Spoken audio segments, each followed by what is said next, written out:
Good morning, Sarah. How are you?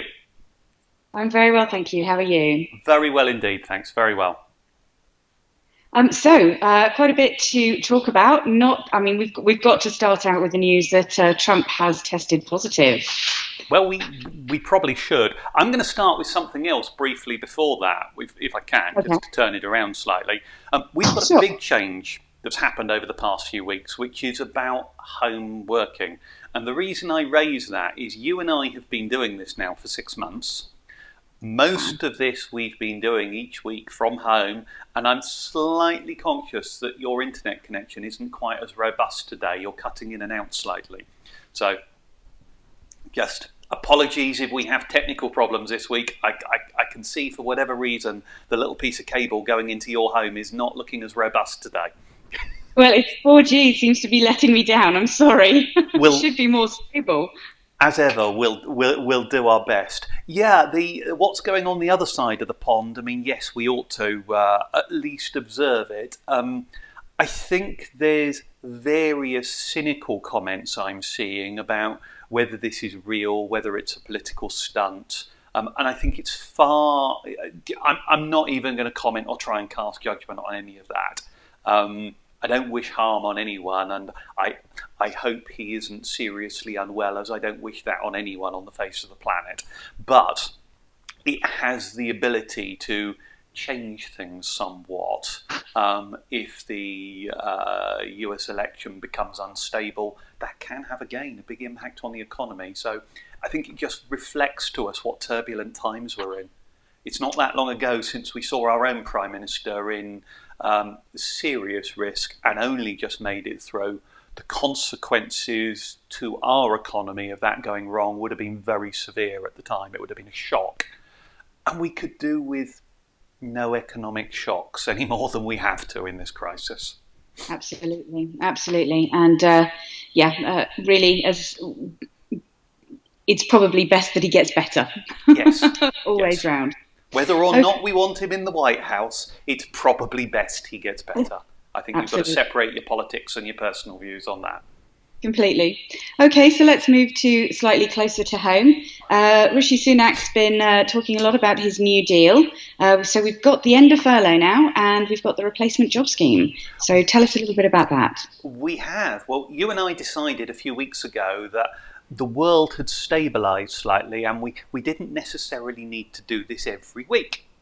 And as soon as we stopped that, suddenly they brought in lots of changes again, just to catch us off guard, I think. So since we were last on air, as it were, 2 weeks ago, Rishi Sunak has announced that whilst furlough will not be extended, from the 1st of November, we have what you might call son of furlough. In so many ways, it appears the same. There are a lot of similarities.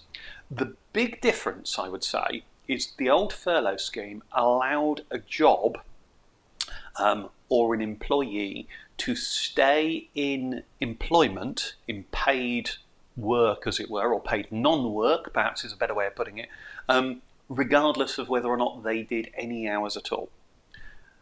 We had a slight bit of flexibility from a few months ago where we had a flexible furlough scheme with that unfortunate acronym of FFS, but we had flexible furlough scheme which allowed people to work part-time and return and the government to support it. What they've now done from the 1st of November is the government support will only be to jobs where they work 33% of the time. 1/3 of their hours must be worked. Now, what essentially that's doing, Sarah, is it's saying if that job isn't viable outside of coronavirus, then the government will not support it. So if a business or an organisation essentially does not have the financial ability to sustain that role, then it will no longer support it. Now, that's really tough for those people who will lose their jobs. However, it's probably good for the economy because it starts to create the shape we need going forwards as to which jobs are sustainable and which aren't, so we can develop and move on. But as Yes, I that say, makes sense. But yeah, it's still tough for the people it's who are kind of caught in the middle of it. Yeah, it's incredibly tough for those caught in the middle of it. What essentially is going to happen is the employer must pay 1/3 or sorry, must pay for the work that the employee does, which is a minimum of 1/3, but it could be half, it could be 3/4, but it's a minimum of 1/3. So the employer has to pay for those wages in the normal way. But for the element that the worker doesn't work, then the costs for that are split into three. The employer will pick up 1/3 of those hours, the government will pick up 1/3, and the employee really carries the final third. Okay, so it's sharing the pain between the worker, the government, and the employer on what isn't worked. Now, the net effect of that, those who've been doing their maths will know if you're on flexible furlough, you get up to 80% of your wages for the hours you don't work. Okay, so if you're full-time furlough, you get 80%. If you are part-time furlough, I'm going to try and test my maths here and work this one out. If you're part-time furlough, half-time, then you will get 50% of your wages, 50% of your wages for your work, and you'll get 80% for the bit you don't work, which if I've got it right means you'll get 90% in total. Okay? I'm going to take your word for quotation. Ring in with your answers to my math challenges after the session. If you're on the new job support scheme and you work 1/3 and don't work 2/3, you end up with, I think the number is 77% of your pay. So if we go back to that 80% marker, it's not significantly different, is what I'd say. You know, there are a couple of people who may be a little bit worse off. There will be people who are a little better off. But the core of it is, it's not substantially different, I think, is the message I'd deliver there. Okay, but the major difference there is that the employer is actually carrying more of the burden than they were previously. Yes, up until the end of October, the employer has to contribute 20% of the furloughed hours. That's going up to 33%. But it's 33% plus 1/3 of the outstanding bit as well. You're starting to see why I said ring in with the maths answers afterwards. It is a slightly complicated setup, but essentially the employer pays for what you work. For what you don't work, it's split into three.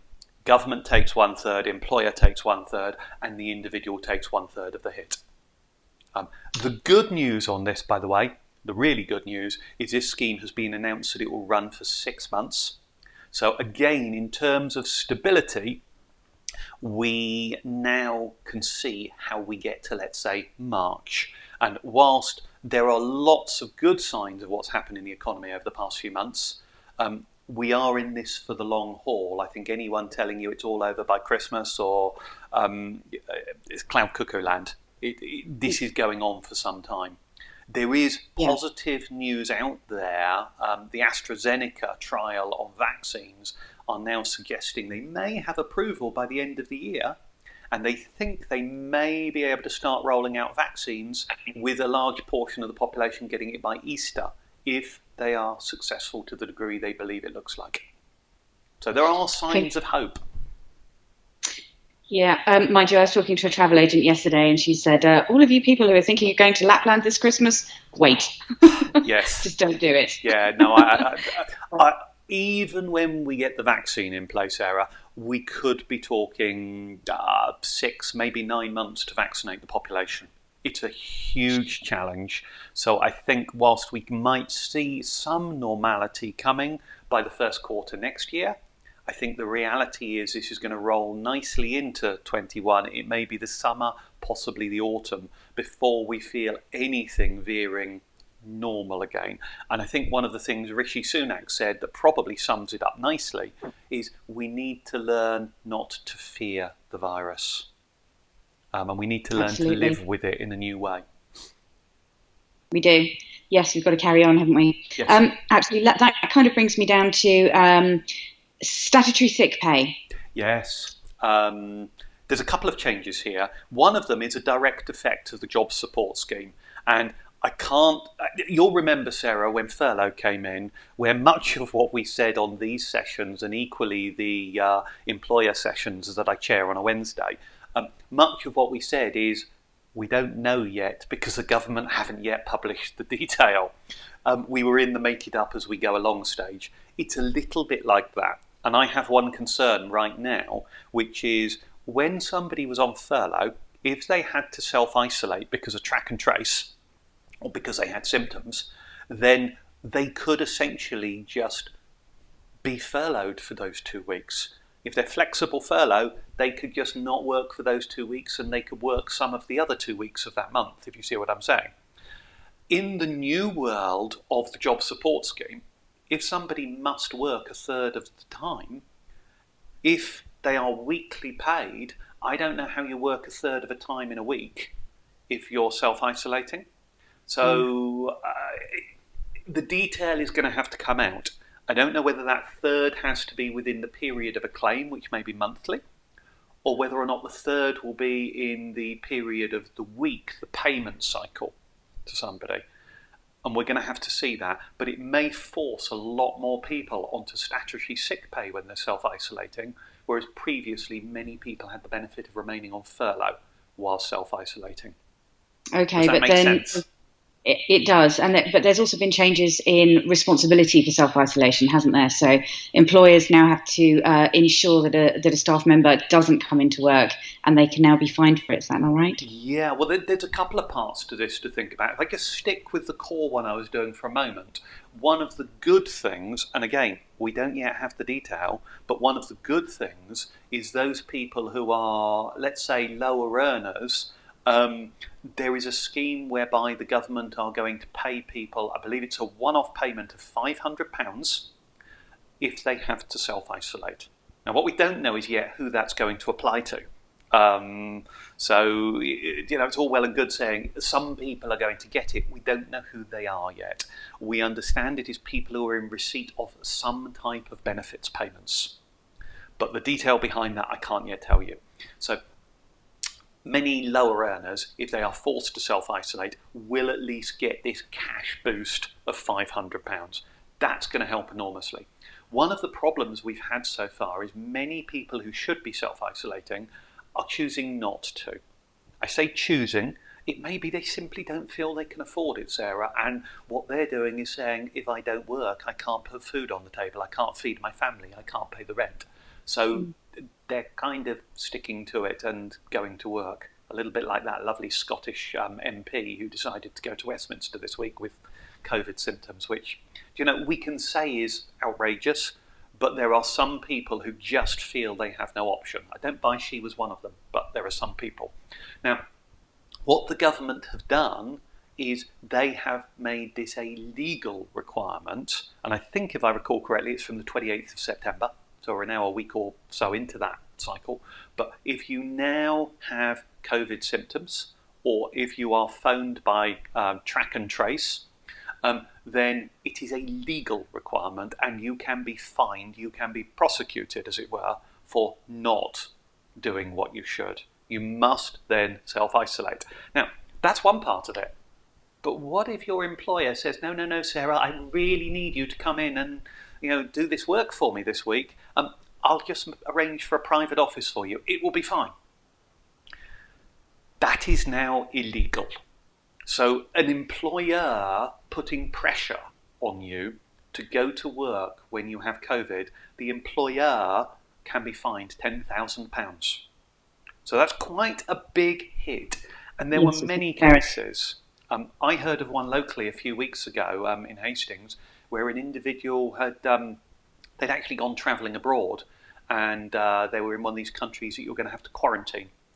And allegedly, not that I'm going to name the employer, but allegedly their boss rang them up and said, don't worry, we'll just tell all your colleagues you holidayed somewhere in England when you return. We need you at work. That type of thing is now illegal and going to be dealt with by some rather hefty fines. Big change. Big change. Okay. Well, we are just about there, Jason. So I think we've used our time up for today. We covered quite a lot of ground in those 15 minutes. So I'd like to say thank you to everybody for tuning in today and watching us. We'll be back in 2 weeks' time, Jason. Indeed we will.